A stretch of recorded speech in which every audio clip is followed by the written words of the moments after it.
एक व्यक्ति जीवन से हर प्रकार से निराश था। लोग उसे मनुष्य के नाम से बुलाते थे।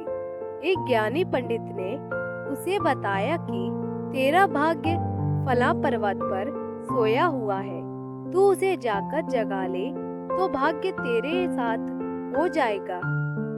बस फिर क्या था, वो चल पड़ा अपना सोया भाग्य जगाने। रास्ते में जंगल पड़ा तो एक शेर उसे खाने को लपका। वो बोला, भाई मुझे मत खाओ, मैं अपना सोया भाग्य जगाने जा रहा हूँ। शेर ने कहा कि तुम्हारा भाग्य जाग जाए तो मेरी एक समस्या है, उसका समाधान पूछते आना। मेरी समस्या ये है कि मैं कितना भी खाऊं, मेरा पेट भरता ही नहीं है। हर समय पेट भूख की ज्वाला से जलता रहता है। मनुष्य ने कहा, ठीक है। आगे जाने पर एक किसान के घर उसने रात बिताई। बातों बातों में पता चलने पर कि वो अपना सोया भाग्य जगाने जा रहा है, किसान ने कहा कि मेरा भी एक सवाल है, अपने भाग्य से पूछकर उसका समाधान लेते आना। मेरे खेत में मैं कितनी भी मेहनत कर लूं, पैदावार अच्छी होती ही नहीं। मेरी शादी योग्य एक कन्या है, उसका विवाह इन परिस्थितियों में मैं कैसे कर पाऊंगा। मनुष्य बोला, ठीक है। और आगे जाने पर वो एक राजा के घर मेहमान बना। रात्रि भोज के उपरांत राजा ने ये जानने पर कि वो अपने भाग्य को जगाने जा रहा है, उससे कहा कि मेरी परेशानी का हल भी अपने भाग्य से पूछते आना। वहाँ पर उसने अपने सोए भाग्य को झिंझोड़कर जगाया। उठो उठो, मैं तुम्हें जगाने आया हूँ। उसके भाग्य ने एक अंगड़ाई ली और उसके साथ चल दिया। उसका भाग्य बोला, अब मैं तुम्हारे साथ हरदम रहूंगा। अब वो मनुष्य न रह गया था, बल्कि भाग्यशाली व्यक्ति बन गया था और अपने भाग्य की बदौलत वो सारे सवालों के जवाब जानता था। वापसी यात्रा में वो उसी राजा का मेहमान बना और राजा की परेशानी का हल बताते हुए वो बोला, क्योंकि तुम एक स्त्री हो और पुरुष भेष में रहकर राजकाज संभालती हो, इसलिए राज्य में अराजकता का बोलबाला है।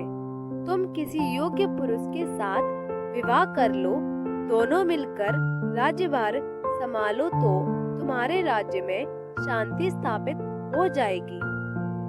मेरी परेशानी ये है कि कितनी भी समझदारी से राज्य चलाऊं, मेरे राज्य में अराजकता का बोलबाला ही बना रहता है। मनुष्य ने उससे भी कहा, ठीक है।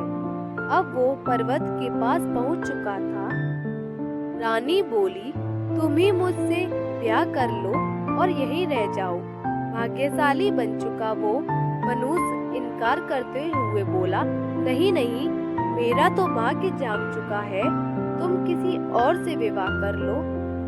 तब रानी ने अपने मंत्री से विवाह किया और सुखपूर्वक राज्य चलाने लगी। कुछ दिन राजकीय मेहमान बनने के बाद उसने वहां से विदा ली। चलते चलते वो किसान के घर पहुंचा और उसके सवाल के जवाब में बताया कि तुम्हारे खेत में 7 कलश हीरे जवाहरात से गड़े हैं। पर भाग्यशाली बन चुका वह व्यक्ति बोला कि नहीं नहीं, मेरा तो भाग्योदय हो चुका है, तुम कहीं और अपनी सुंदर कन्या का विवाह करो। किसान ने उचित वर देखकर अपनी कन्या का विवाह किया और सुखपूर्वक रहने लगा। कुछ दिन किसान की मेहमानबाजी भोगने के बाद वो जंगल में पहुंचा और शेर से उसकी समस्या के समाधान स्वरूप कहा कि यदि तुम किसी बड़े मूर्ख को खा लोगे तो तुम्हारी ये क्षुधा शांत हो जाएगी। शेर ने उसकी बड़ी आवगत की और यात्रा का पूरा हाल जाना। सारी बात पता चलने के बाद शेर ने कहा कि भाग्योदय होने के बाद इतने अच्छे और बड़े दो मौके गंवाने वाले ए इंसान, तुमसे बड़ा मूर्ख और कौन होगा। तुझे खाकर ही मेरी भूख शांत होगी। और इस तरह वो इंसान शेर का शिकार बनकर मृत्यु को प्राप्त हुआ। कहानी से शिक्षा: यदि आपके पास सही मौका, परखने का विवेक और अवसर को पकड़ लेने का ज्ञान नहीं है, तो भाग्य भी आपके पास आकर आपका कुछ भला नहीं कर सकता। दोस्तों, भाग्यशाली वो नहीं होते जिन्हें सब कुछ अच्छा मिलता है, बल्कि वो होते हैं जिन्हें जो मिलता है उसे वो अच्छा बना देते हैं। दोस्तों, आपको कैसी लगी हमारी छोटी सी ज्ञानवर्धक कहानी? हमें कमेंट करके ज़रूर बताइएगा। अगर कहानी पसंद आई हो तो वीडियो को लाइक एंड शेयर ज़रूर कर दीजिएगा। हमारे चैनल को ज़्यादा से ज़्यादा सब्सक्राइब कीजिएगा। घंटी को दबाकर ऑल पर सेट कर लीजिए, जिससे हमारे चैनल पर आने वाली वीडियो की नोटिफिकेशन आप तक पहले पहुँचे। धन्यवाद।